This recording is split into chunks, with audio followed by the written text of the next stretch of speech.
Good afternoon, everyone. I want to say thank you to all those who made this day possible. Thank you, the Fortune Society.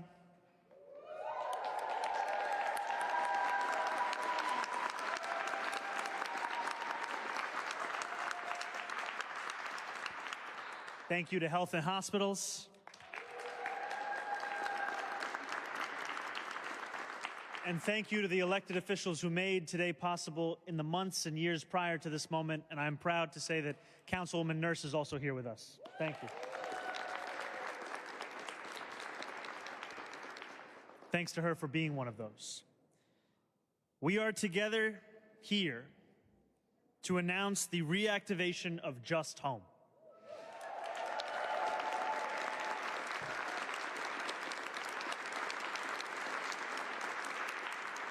A first-of-its-kind housing initiative that promises to transform the lives of those that it serves.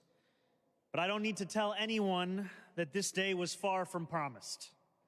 We stand here only because of the hard work of so many whose names I have shared as well as those that I have not.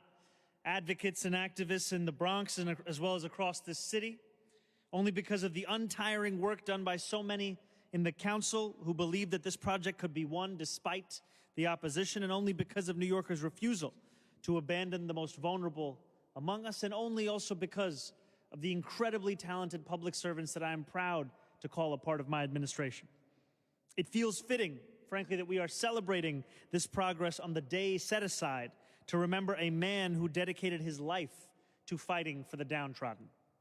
Because make no mistake, as we reactivate the Just Home Supportive Housing Project, we are not simply creating 83 new apartments and supporting those who are struggling. We are advancing the cause of justice.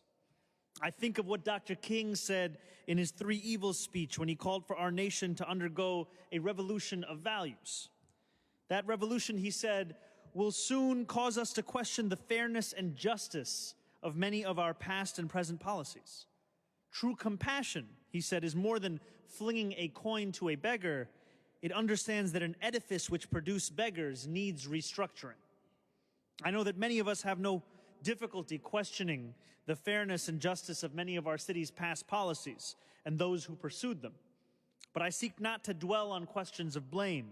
I seek instead to pursue that rule of true compassion, to focus City Hall's attention on the restructuring that so many of our fellow New Yorkers have called out for so long. Because today, as we stand together near the future site of Just Home at Jacobi Hospital, we are doing exactly that. This initiative, it is a testament to the new city that we are building together. One that uplifts those among us who have struggled the most, one that is innovative and creative in its solutions, and one that does not shy away from the challenges that we face. If you do not mind, I would like to take a moment to extol this project's virtues, because there are many. It is comprised of 100% affordable housing. It will create 83 apartments on this campus, apartments which will support New Yorkers who have medical conditions that leave it impossible for them to be cared for in shelter, who have a history of cycling through the criminal justice system, who have too long been deprived of the external support that has been proven time and time again to reduce recidivism and to improve outcomes. This is a project which will provide a rent-stabilized lease to every single tenant. And it will prove that our commitment to homeless New Yorkers and those who need supportive housing is anything but abstract. It is tangible and it is actionable. I know that we have walked a long, hard, contentious path to arrive where we are today. And my sincere belief is that soon, Just Home will be seen as clear evidence of New York's commitment to a new era, where every one of our neighbors, even those who have made mistakes in their past, is entitled to dignity and safety, and to a home that they can call their own. And I thank all of those who refuse to abandon any New Yorker who calls this city home, and all those partners who are standing alongside me in this moment, who are sitting in the crowd in front of me, and those beyond the walls of this building, who worked together to make today not only possible, but inevitable. Thank you so much, and I would like to call up Dr. Mitchell Katz.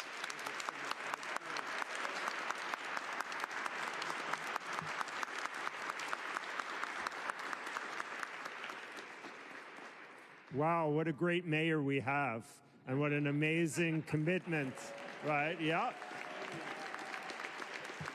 Right. For those of us who've spent our careers working on trying to take care of the most vulnerable, Mr. Mayor, it's great to have you and to know that in the next years we can really expand our programs to help people who need it the most. So I welcome all of you first to Jacoby Hospital, a place where lives are saved and healed every day by dedicated nurses and doctors and social workers and the people who support them. So it's a great hospital. As a primary care doctor, I know that the most important prescription for my unhoused patients is housing. It's a permanent solution that changes, yes.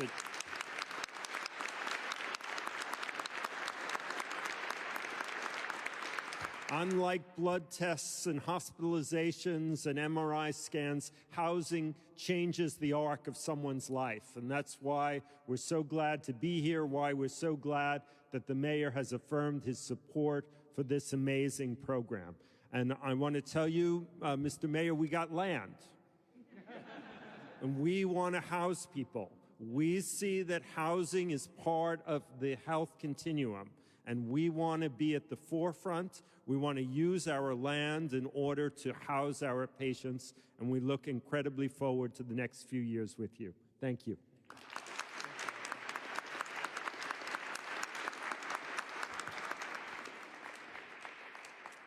And I now have the privilege of calling up our public advocate, Jumaane Williams.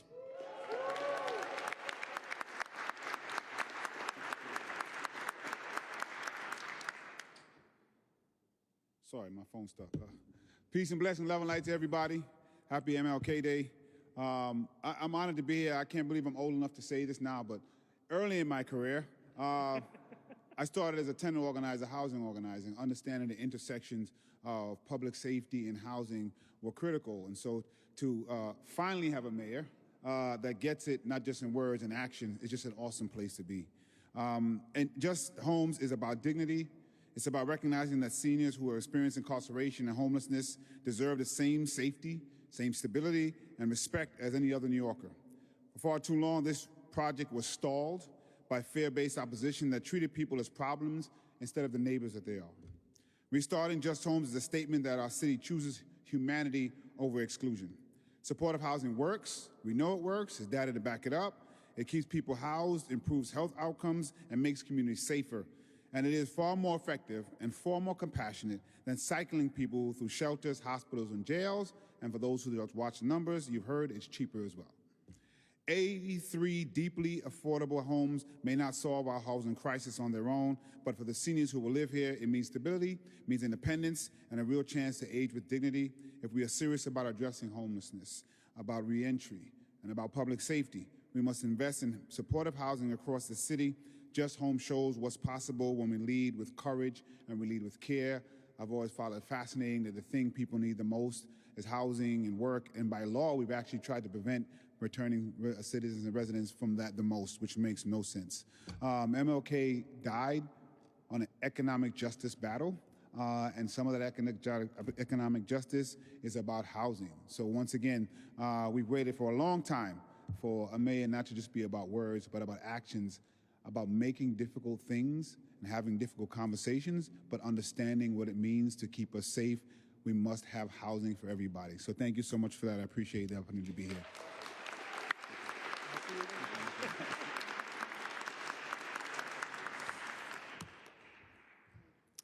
Now please join me in welcoming Stanley Richards.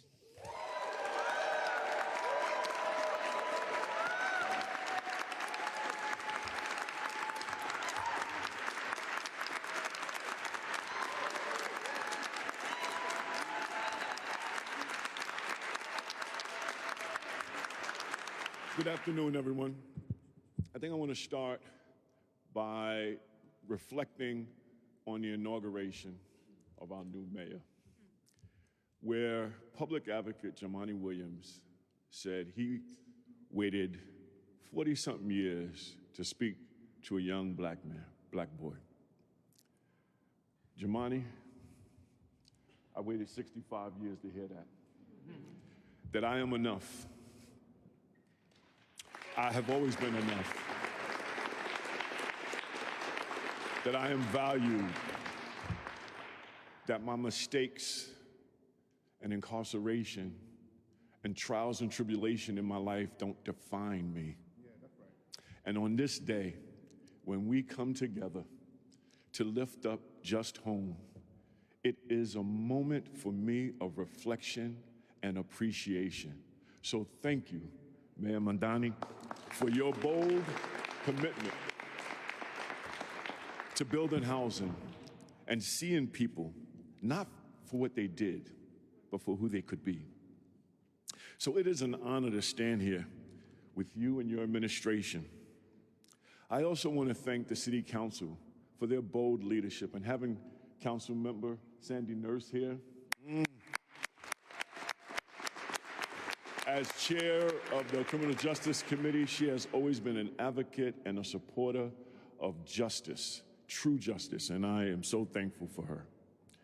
I want to also thank our advocates and supporters who have been here throughout this process of getting Just Home launched.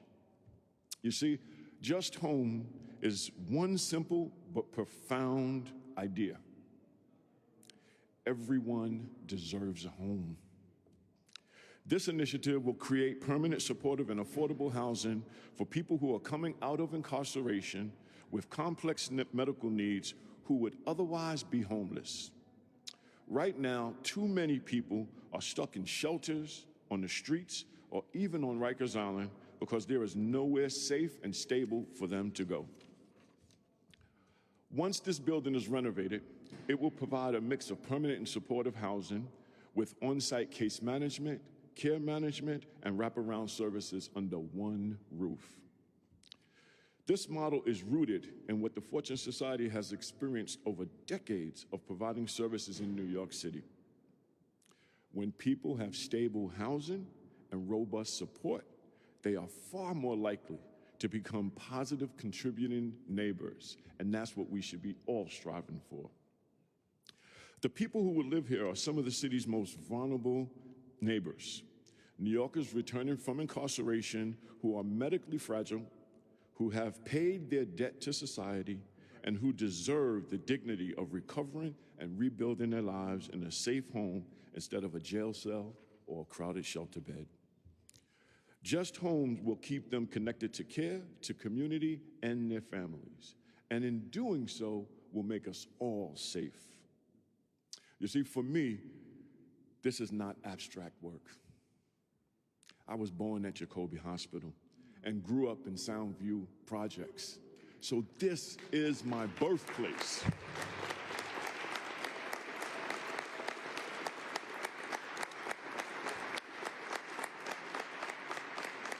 In 1961, this hospital gave birth to me.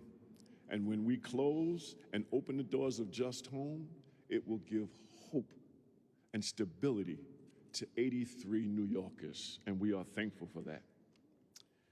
To now stand here as President and CEO of the Fortune Society, working with all of you to transform this building into a place of healing, stability, and second chances is deeply personal and profoundly meaningful.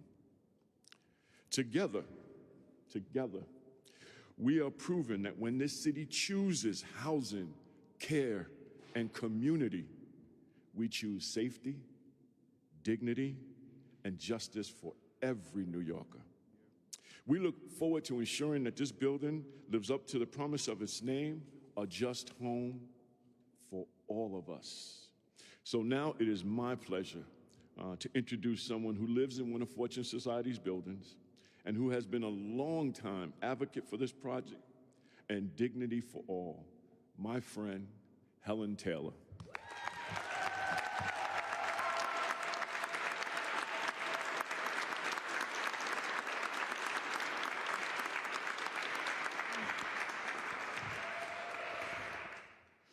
Good afternoon. Good afternoon. And thank you for the opportunity today. I am so grateful to be here to celebrate with the mayor and Fortune Society about just home. I left my wonderful supportive housing apartment to be able to on this very cold afternoon. And I want to share why my apartment is so very important to me.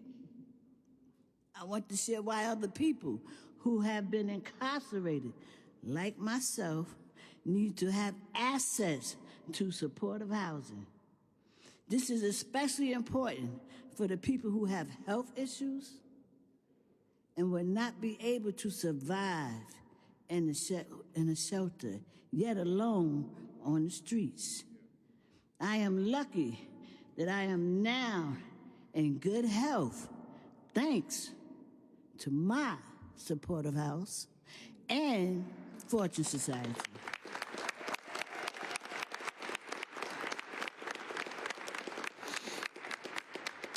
But there was times when I was not. Living in supportive housing make a huge difference. As I always say, supportive housing saved my life. Having my apartment, my very first apartment I ever had in my life, has made a difference in my life today because it is a step closer to fulfilling my mission to live better in life. It's not just a place to live, it's a tremendous amount of support that may exist. Acknowledging I am a part of a community. My story should not be unique. I'm certain everyone should have access to supportive housing, access to the life they want and deserve to live, a life of health, safety, and dignity. Thank you again for the opportunity to speak. And now, let's celebrate just home becoming reality. Thank you. Love is love.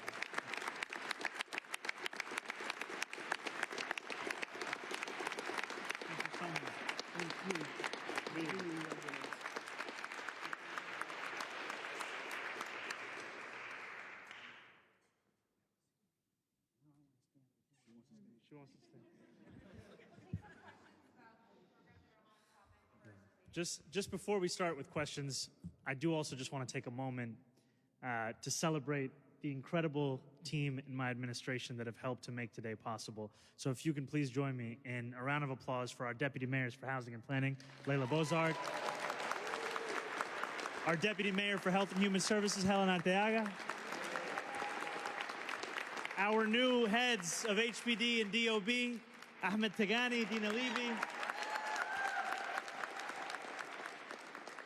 I want to take this moment to say their names because so often in politics we lose sight of the people who are making this possible behind the scenes.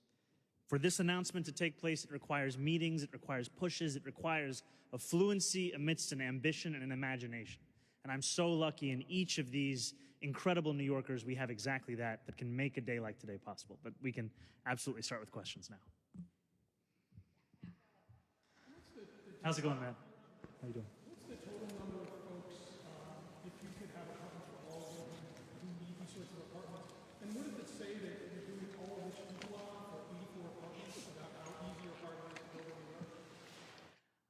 I think what it says more is that even to build 83 units in this city has taken so much struggle. It should not be that way. This should be something that is far more straightforward. We said over the course of the campaign that we wanted to build 200,000 truly affordable homes over the next 10 years. We absolutely intend to fulfill that.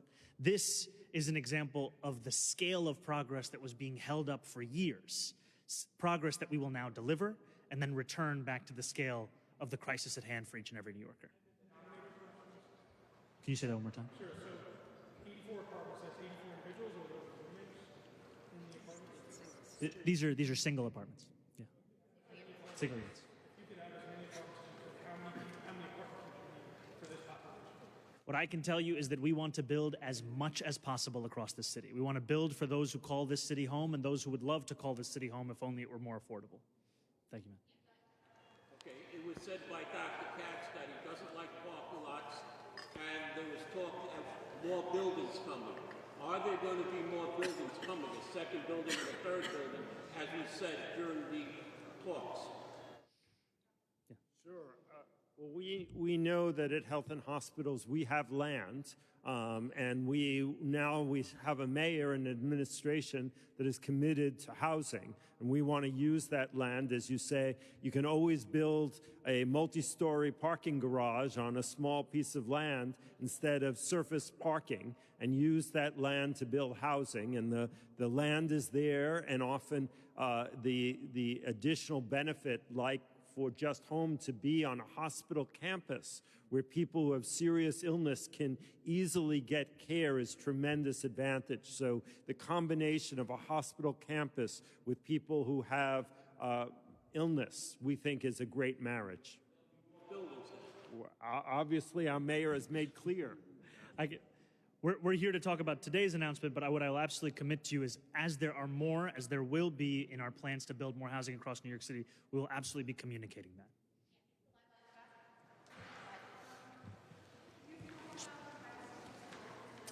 Sorry, would you mind speaking up just a little bit? Sorry, maybe if you want to come. I'm sorry.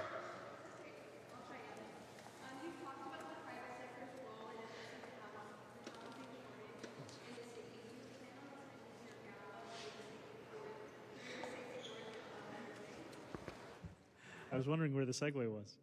I haven't made any plans to attend a gala at this time. What I can tell you, however, is that the housing crisis is going to take all of us. It's going to take the private sector building in a way that they haven't been able to for years before. It's also going to take the public sector understanding that we need to build truly affordable housing. And I'm so thankful to have partners in government and our public advocate and our councilwoman who are here, who have long been proponents of what it looks like to make for a more affordable city. Thank you.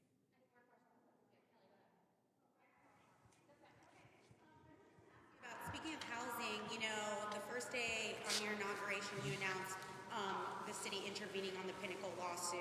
Last week, you were handed a loss on that, and that sale went through. Do you feel like you failed, especially because of your focus? I mean, and what do you say to anybody else that you're looking to intervene on when it comes to these housing issues that you will be successful if your very first one you were not able to actually get into? So after I was inaugurated on January 1st, I went to meet with tenants of Pinnacle Realty.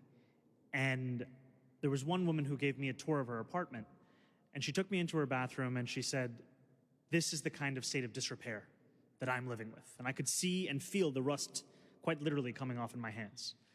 I asked her, "How long have you been living in conditions like this?" She pointed to her son, who's more than 20 years old. She said, "Before he was born." Because we decided to intervene in that case, the new owner of these apartments has committed to $30 million in repairs and rectifying the violations.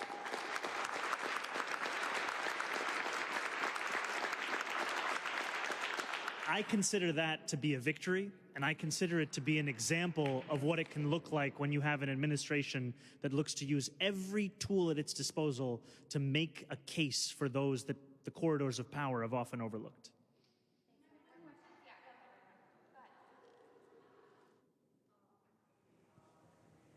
Hi, Amy.